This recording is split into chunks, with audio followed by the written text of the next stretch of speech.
सभापति महोदय, मैं आपको धन्यवाद दूंगा कि चुनाव सुधार पर जो चर्चा हो रही देश के अंदर पार्लियामेंट में, उसमें आपने मुझे बोलने का अवसर दिया।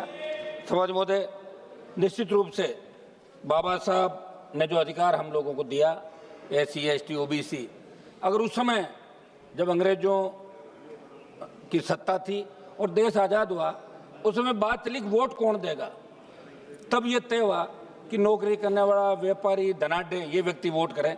तब उन्होंने इस बात को जोर से रखा कि गुलामी की बेड़ियों में जकड़ा हुआ भारत, उसको पता ही नहीं है फिर लोकतंत्र किस बात का। जब आज़ादी मिली है तो प्रत्येक SC, ST, OBC जो आज के टाइम के अंदर है, उनको वोट का अधिकार मिले, प्रत्येक भारतीय को वोट का अधिकार मिले। तो बाबा साहब ने जो वोट का अधिकार हमारे भारतीयों को दिया, ये लोकतंत्र तब तक जीवित है सभापति महोदय जब तक वोट देने का अधिकार जीवित है। और इस अधिकार के साथ खिलवाड़ करके बाबा साहब के दिए अधिकारों को खत्म करने की। हनुमान जी, एक बात बताइए, आप जब विधानसभा लड़ते हैं तब जीतते हैं, जब लोकसभा लड़ते हैं तब जीतते हैं, तो लोकतंत्र है ना। आपका मेरे पे स्नेह इसी तरह बना रहे और एक लोकतंत्र है ना। हम सर सब चाह रहे हैं क्या आप क्या बोल रहे हैं?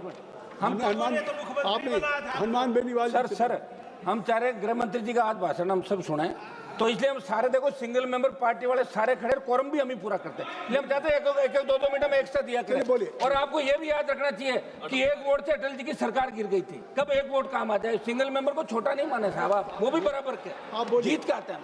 प्लीज आप डरा देते हैं तो हमारा भूल पाल जाते हैं, हम जो बोलोगे कि नहीं बोलोगे इसी में संघर्ष रह जाता हमारा, तो इसमें तो टाइम दिया करें। समाजवादी में आ गए सभापति महोदय, गरीब, दलित, आदिवासी, पिछड़ा, ये जो SIR चल रही है सर, 11 तारीख आपने राजस्थान और इन अन्य राज्यों के अंदर जो चल रहा है लास्ट तारीख है, उसके बाद 15 को आप इसका प्रकाशन करेंगे।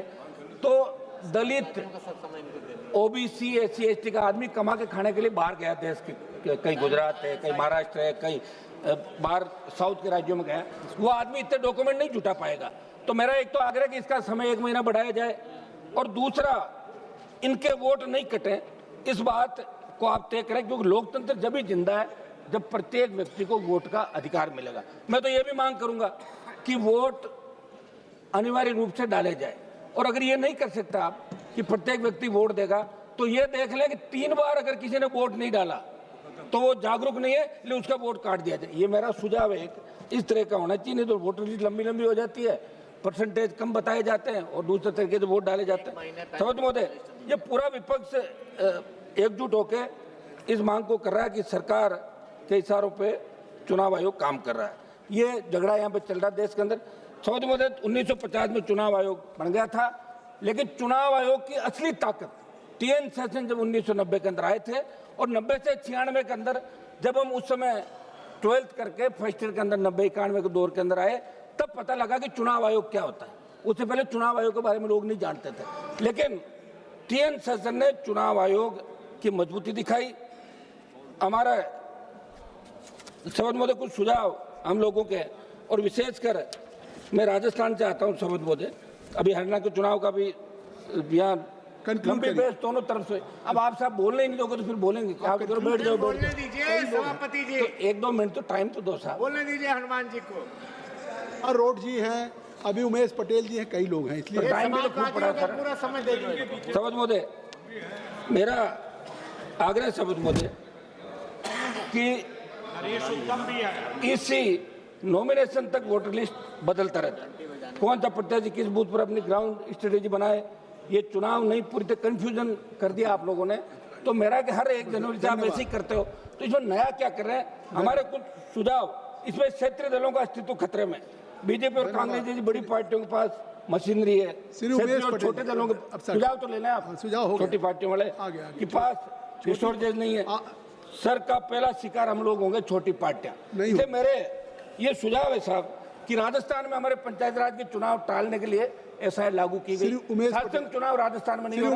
हमारा आग्रह, 1 मिनट आग्रह तो सुन लें साहब, आखिरी आग्रह सुन लें, 30 सेकंड। मेरा आग्रह है कि 1 महीने समय बढ़ा के सब राजस्थान के अंदर, आपकी बात आ गई, आप उत्तर प्रदेश, आपकी बात आ गई, धन्यवाद। उमेश पटेल जी बोलिए। महोदय जी, धन्यवाद, हो गई, आ गई बात। आ गई बात, बोलिए। एक महीने की बात आपने कही, वो बात आ गई महोदय आपकी बात आ गई। हाँ उमेश पटेल बोलिए। महोदय जी, हाँ, मैं स्पष्ट करना चाहता हूं कि मैं चुनाव आयोग के एसआईआर अभियान के उद्देश्य का पूर्ण